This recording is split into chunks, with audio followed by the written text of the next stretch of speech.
Bienvenue à notre bulletin hebdomadaire de CAPIC de ce 23 octobre 2020.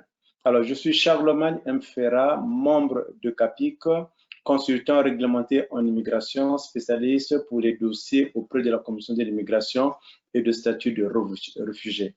Alors, dans le bulletin d'aujourd'hui, nous allons faire le tour avec vous sur les nouvelles de la Commission de l'immigration et de statut de réfugié dans les 4 sections, la section de l'immigration, la section d'appel de l'immigration, la section de la protection des réfugiés et la section d'appel des réfugiés. Nous allons voir avec vous les avis de pratique qui sont présentement en vigueur, qui vont nous permettre comment mieux représenter nos clients. Alors, la bonne nouvelle est que depuis la mi-octobre, nous avons commencé à avoir beaucoup d'audiences qui sont mises au rôle. Donc, si jamais vous avez des dossiers qui ont été déposés, qui ont été soumis auprès de la Commission de l'immigration et du statut de réfugiés, surtout pour la section de la protection des réfugiés, attendez-vous à recevoir des appels des agents qui sont responsables au dossier. Alors, dans du bulletin hebdomadaire que nous allons avoir aujourd'hui. Alors, nous allons commencer d'abord par l'avertissement. Un avertissement parce que de plus en plus, nos clients qui sont des demandeurs d'asile reçoivent des appels téléphoniques leur demandant de fournir des informations. Donc, il est de notre responsabilité de parler avec nos clients, de leur informer, de ne pas donner des informations à qui que ce soit.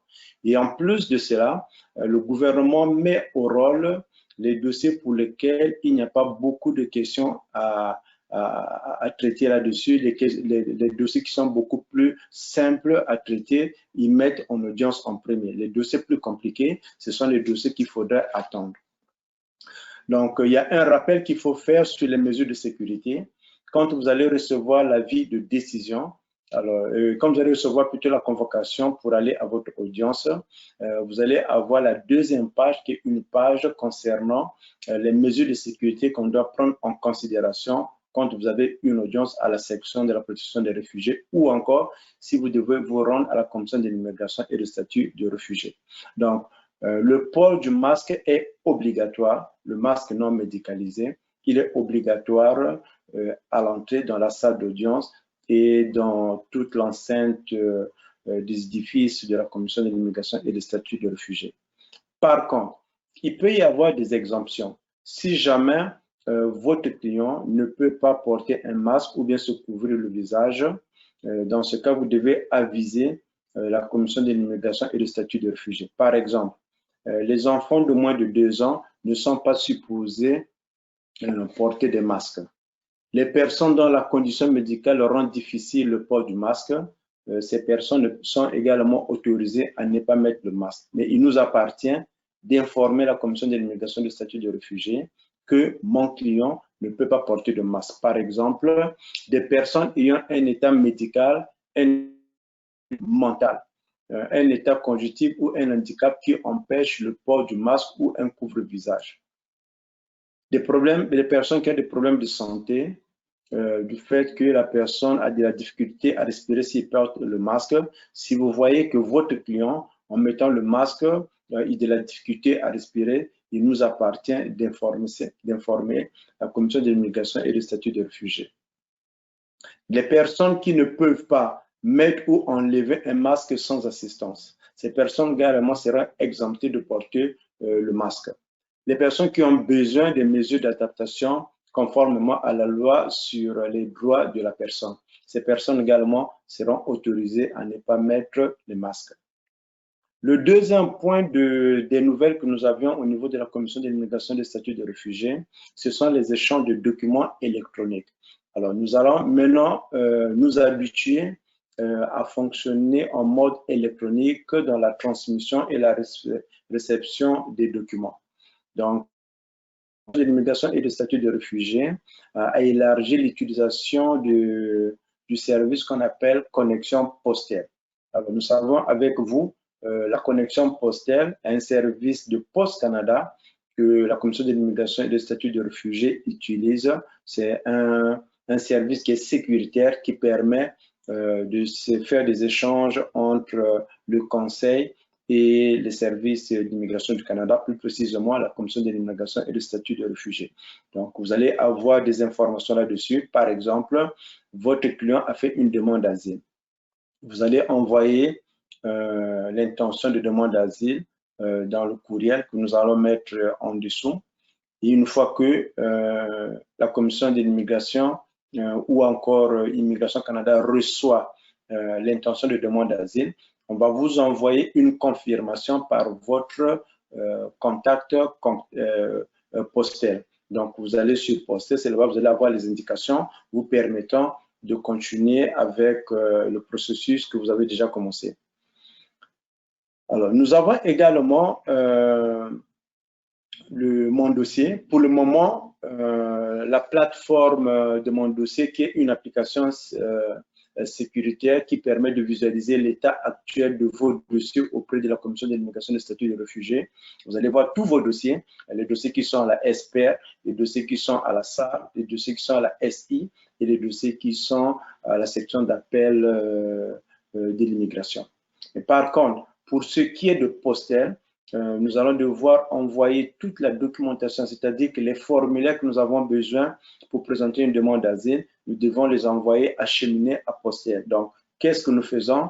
Nous remplissons les formulaires, nous les imprimons, le client signe et vous scannez en PDF les formulaires que vous envoyez par postel. Une fois que les formulaires ont été envoyés par postel, après un certain temps, vous allez recevoir les instructions par rapport à la visite médicale.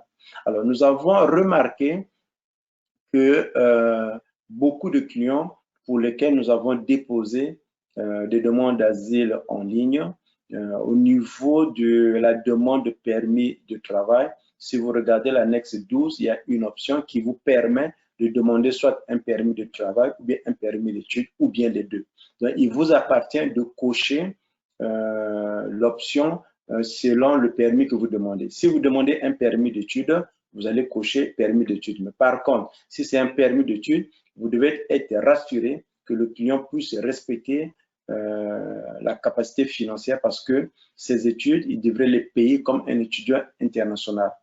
Si jamais vous demandez un permis de travail, votre client, vous cochez également là où c'est écrit permis de travail. Vous n'avez pas besoin d'envoyer le formulaire de modification des conditions de séjour au Canada en demandant le permis de travail ouvert. Donc, vous allez juste le cocher dans l'annexe 12. Mais il nous est arrivé des clients pour lesquels nous avons soumis tous les formulaires, nous avons coché que le client a besoin d'un permis de travail. Et malheureusement, nous n'avons pas reçu de permis de travail. Donc, nous avons été amenés à remplir le formulaire de modification des conditions de séjour au Canada qui nous a permis de faire la demande de permis de travail ouvert pour le client. Donc, faites attention si jamais vous remarquez que selon les formulaires que vous avez envoyés, le client, ça fait 4 mois, 6 mois qu'il n'a pas reçu son permis de travail. Peut-être ça vaut la peine de refaire une demande de permis de travail séparément. Mais si jamais vous n'avez pas fait la demande de permis de travail séparément, si le client appelle CIC, ils vont dire qu'on n'a pas de demande pour vous pour le permis de travail pour la simple raison que ça n'a pas été fait séparément. Nous avons également des renseignements très importants concernant la reprise des audiences. Alors, comme nous l'avons dit, nous allons devoir nous habituer à ce que les audiences soient également virtuelles.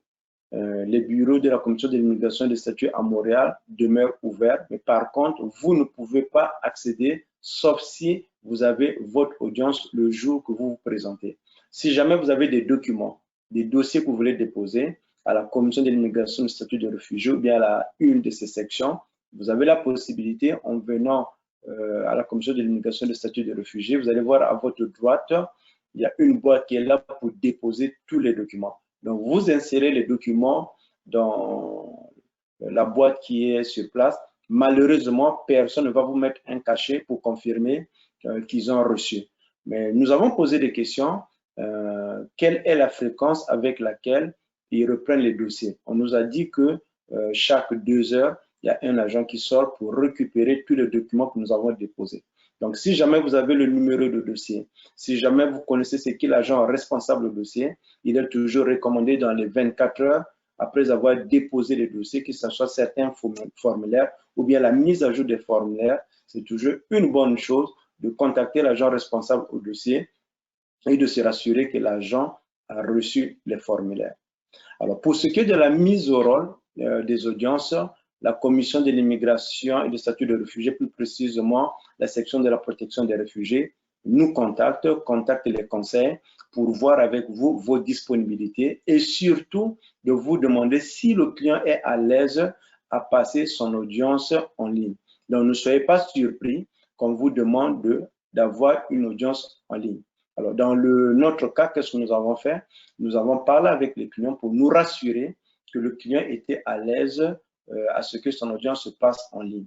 Donc, il vous appartient de parler avec le client, de se rassurer. Si jamais le client n'est pas à l'aise, vous rappelez l'agent responsable au dossier et nous mentionnons à l'agent que malheureusement, mon client n'est pas à l'aise à passer son audience en ligne.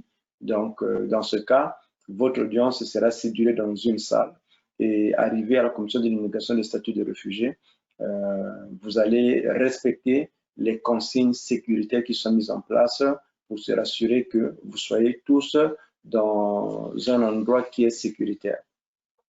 Alors, pour ce qui est de l'audience, la section de la protection des réfugiés autorise à ce que les enfants de moins de 18 ans ne se présentent pas dans la salle.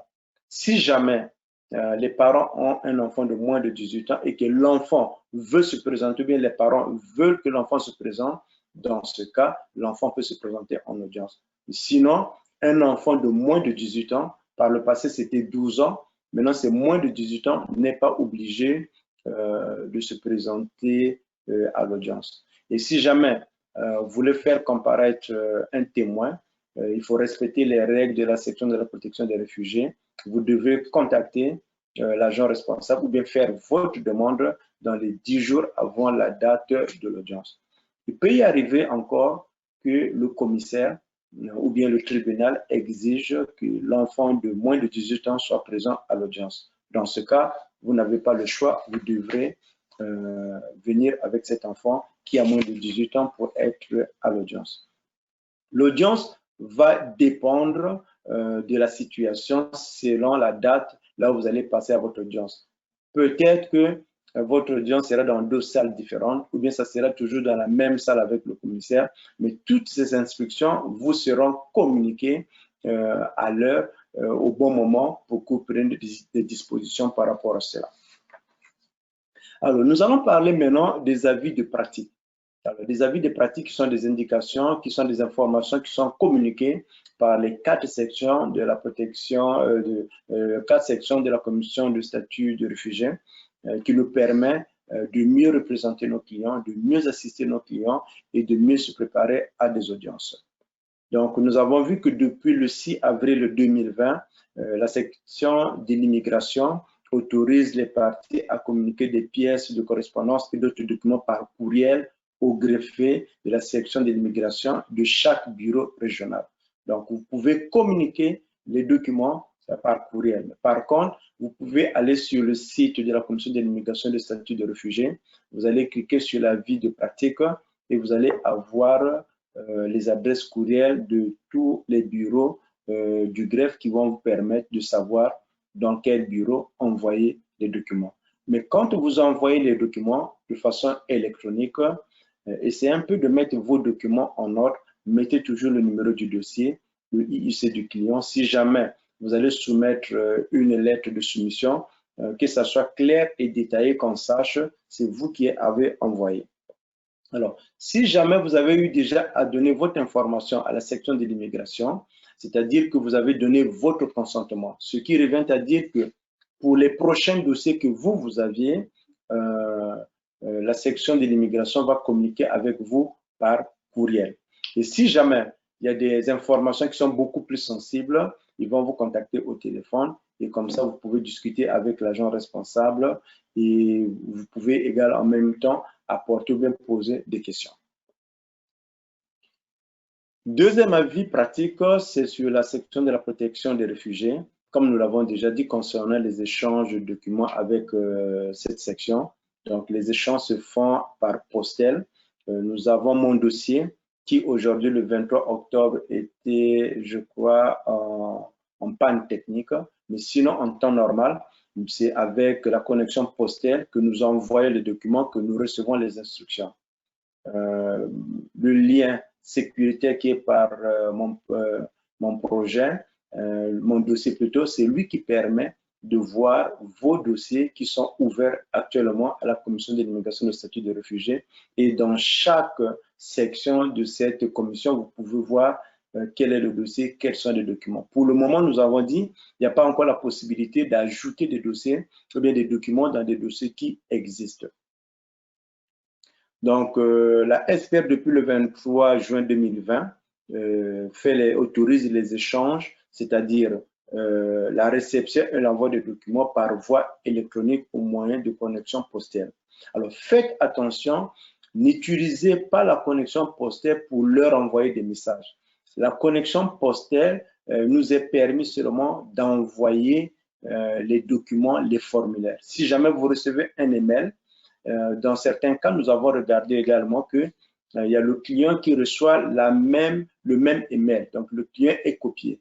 Donc, si jamais vous recevez un email, vous allez sur la connexion postale. Alors, nous voulons également mentionner ici, concernant la connexion postale, faites attention avec les cookies.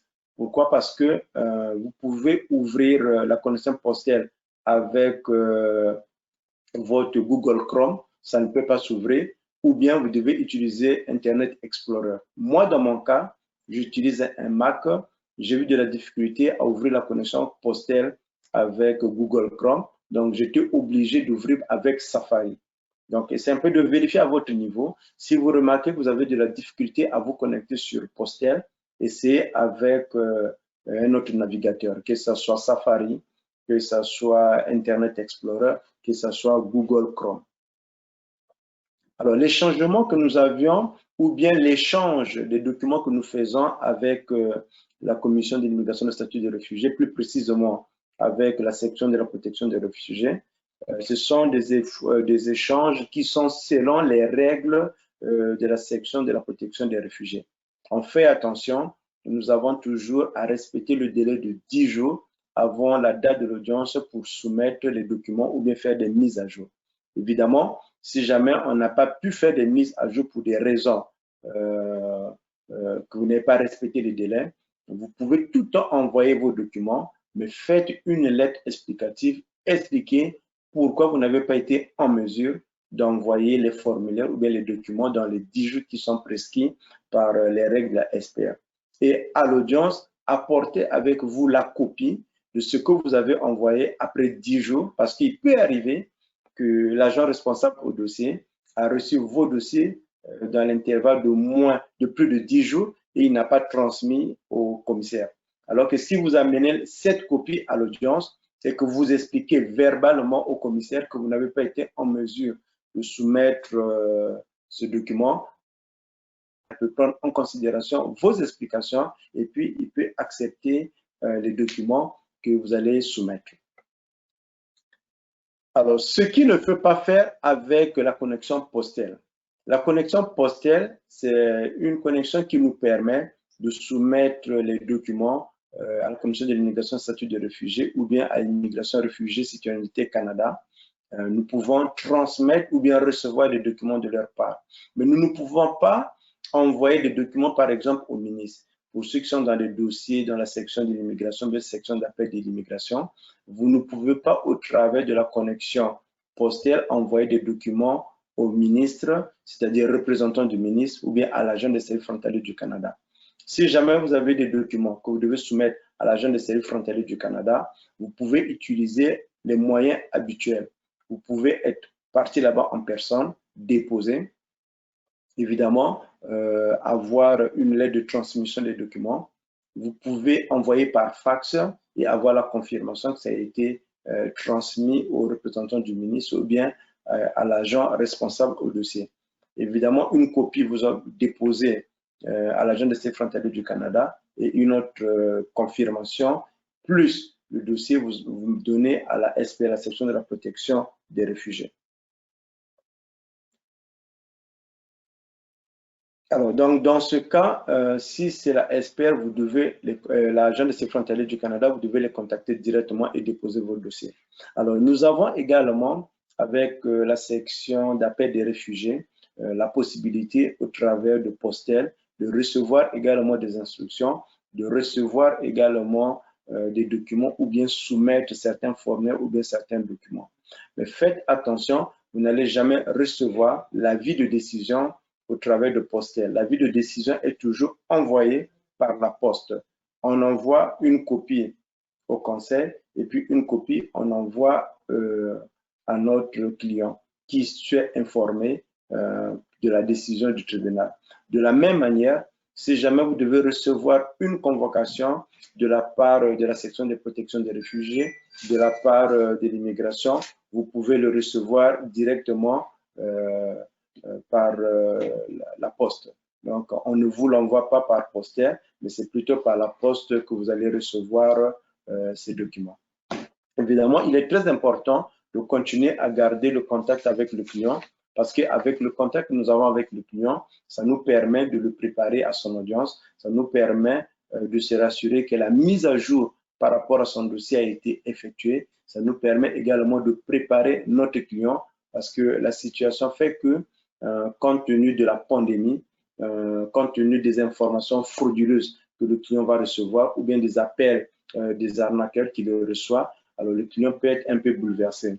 Alors que vous, que nous sommes dans des situations un peu difficiles, particulières, le client doit être accompagné, le client doit être préparé pour son audience. Donc, depuis la mi-octobre, nous recevons maintenant de plus en plus d'appels pour la mise au rôle des dossiers qui étaient au niveau de la section de la protection des réfugiés. Alors, vous allez également recevoir des appels de votre client qui va vous dire, mais j'ai fait la demande d'asile, ça fait déjà longtemps, mais comment expliquer des personnes qui sont venues avant moi vont passer en audience et moi qui suis depuis longtemps, je ne suis pas encore passé en audience. Alors, soyez informés qu'au niveau de la Commission de l'immigration et des statuts de réfugiés, plus précisément au niveau de la section de la protection des réfugiés, le projet pilote est toujours en vigueur. Le projet pilote consiste à faire passer rapidement les dossiers pour lesquels les cas ne sont pas difficiles à traiter. Donc, le gouvernement va faire le tri des dossiers. Ils vont aller prendre au niveau des dossiers qui peuvent passer rapidement en audience. Quand je dis rapidement, ça veut dire qu'il n'y a pas beaucoup de cas, il n'y a pas beaucoup de la difficulté dans ce genre de dossiers. Ce sont des dossiers qu'ils appellent des dossiers simples dans ce genre de dossiers. Alors, l'agent responsable du dossier va vous contacter, va vous donner l'information et puis va se rassurer avec vous si jamais vous êtes en mesure de passer en audience selon la date que vous aurez sélectionnée. N'oubliez pas, évidemment, qu'on nous contacte également pour nous demander si nous sommes intéressés à une audience qui sera virtuelle. Virtuelle veut dire que vous êtes avec le client dans votre bureau. Le commissaire se trouve également à la commission de l'immigration et des statuts de réfugiés et tout se passe par Internet. Donc, voilà les points qui aujourd'hui étaient des points très importants par rapport à la mise à jour, par rapport à notre bulletin hebdomadaire de CAPIC de ce 23 octobre. Alors, si jamais vous n'êtes pas abonné à ces informations, à ces bulletins, à ce weekly, nous vous recommandons de vous abonner, de partager les informations que nous partageons au travers de ces hebdomadaires, au travers de ces bulletins hebdomadaires, au travers de ce weekly, pour que nous puissions avoir la bonne information et surtout avoir les dernières nouvelles, les avis de pratique qui vont nous permettre de bien représenter notre client, de bien conseiller notre client. Alors, donc, c'était Charlemagne Mfera, membre de CAPIC, spécialiste en droit d'immigration comme vous, votre collègue et spécialiste dans les dossiers auprès de la Commission de l'immigration et du statut de réfugié. Je vous dis à très bientôt.